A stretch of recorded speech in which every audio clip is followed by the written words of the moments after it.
Hey guys, so I think my voice is still a little scratchy. I have yet to determine if it's still this head cold or if it's just sleep deprivation. So bear with me through the scratchy voice.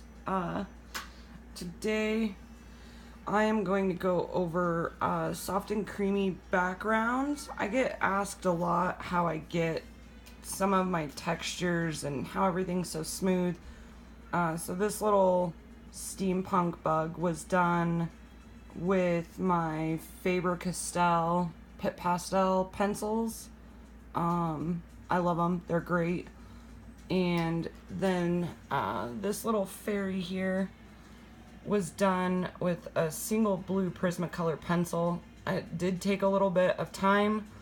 I did not use any blenders, no Gamsol, Q-tips, Vaseline. All I used was my hand and a pencil. And then my little bookmark over here that came with this book, I used a pan pastel for that. I'm also gonna kind of give a little pointer if you decide to use marker as a background and don't want streaky marker or lines for your background. If you decide to go marker, for me, I hate lines. I don't like pencil lines. So since I don't really have an active picture that really needs a background yet, I'm just kind of going off of this white piece of paper here. I'm going to do soft pastels here, marker here, and then a couple colored pencils.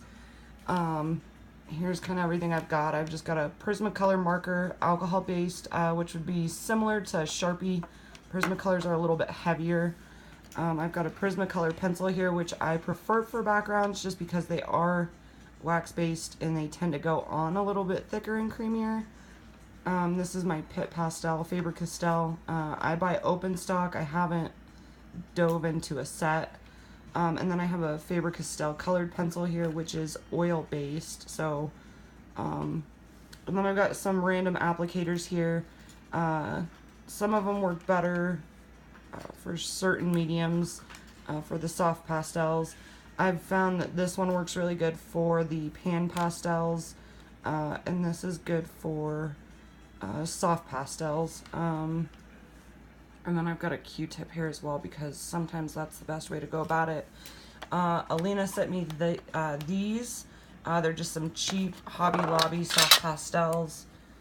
Nothing super fancy about them. They just kind of look like chalk to me.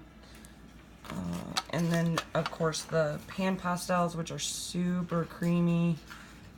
They remind me of eyeshadow. So that's what I'm going to kind of do this tutorial with. I'm already at the 3-minute mark, so hopefully I don't lose you guys when doing this. I'm going to have my assistant that's off camera open up my pan pastels for me because I still don't have a tripod. Working with one hand. And open my marker for me, please, Addie. So I'm going to start with the pan pastels. Which side matches with The fine point. So with these guys, I just get a little bit on my makeup applicator here. It's where it's just a little bit on there like eyeshadow. That's kind of how I feel it is. And then just kind of a circular motion. Obviously with pan pastels you get kind of a full coverage rather quick. It's not like you need a lot. It doesn't take very much time. It doesn't really leave a ton of dust behind, and it's really pretty. So that's that. I'm gonna throw a little purple in there just to kind of highlight it here.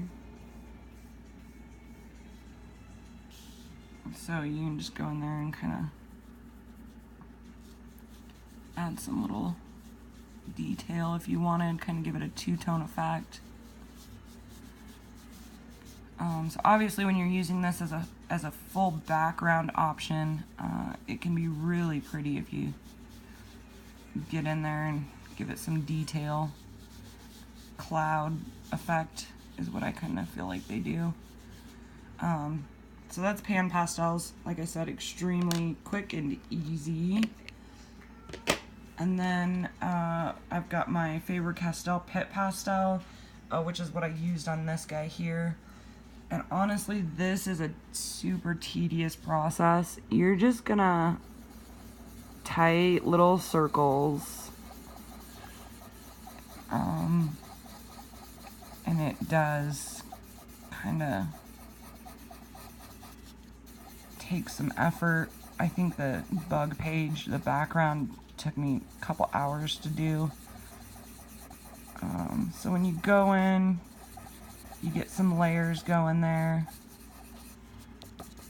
I do not blow off any of the little dust until after I've kind of blended it. So then after that, you just take your Q-tip and again, circular motion.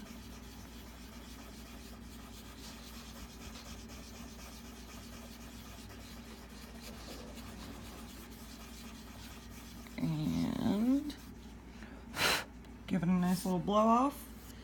And then it's all consistent and filled in with a little bit of texture there, which ultimately can turn into that guy there.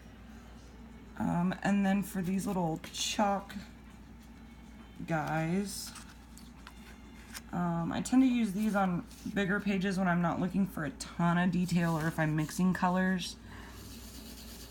Just because they kind of do go faster. You don't have to, you're still doing the small circular motion, but you don't necessarily have to be pretty about it.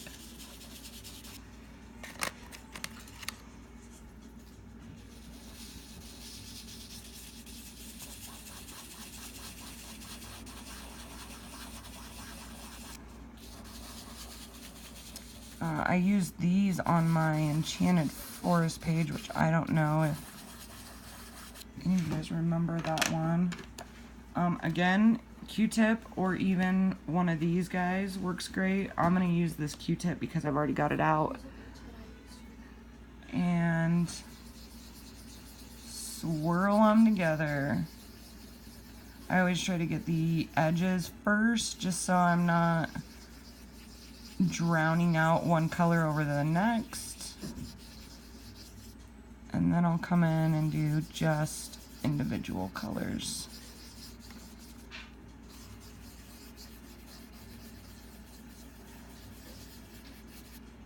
A little technique I told my daughter when she was using the soft pastels was don't blow off the dust. You can always come in and pick some of it up with your Q-tip and kind of fill in another area. So when your page is done, give it a nice blow and you get that look. Here is her soft pastel background. She played with them a little bit. Her little cat turned out pretty cute with those. And then with marker, my assistant off camera is helping me. With marker, again, soft little circles. I know that seems so tedious, but it allows for full coverage. It allows for saturation. You don't end up with the streaky marker lines, like when you go like this and the ink dries and then you go like this and the ink dries, you can see where it overlapped. I'm not a huge fan of that, so circular motions keep that edge of your marker wet, saturated, and it just comes out really creamy and pretty.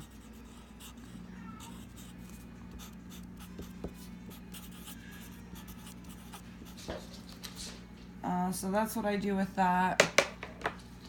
With the markers. With pencil, it's a little bit more forgiving if you've got a heavy hand. If you don't, use the circular motion like the others.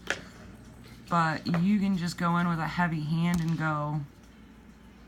My pencil just broke. And go back and forth just a little quick. You don't have to worry about lines showing or overlap being an issue. you can just really get in there and give it a creamy background. Circular motions help with all of these. That's kind of the theme of this. That's with my Prisma. And then my oil-based seems to go down a little bit easier when you do circular than just straight back and forth. Circular tends to keep the pressure off as well so that you're not breaking the tips of your pencils.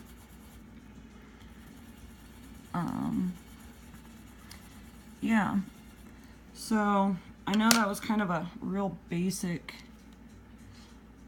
approach to this. I guess the theme with all of them is tight circular motion. If you don't want any lines or overlapping, you want everything to kind of look rich and creamy, that tight circular motion really does help a ton. If you guys have any questions, let me know in the comments. Otherwise, shoot me a message. Yeah, I hope you enjoyed this one, and happy coloring.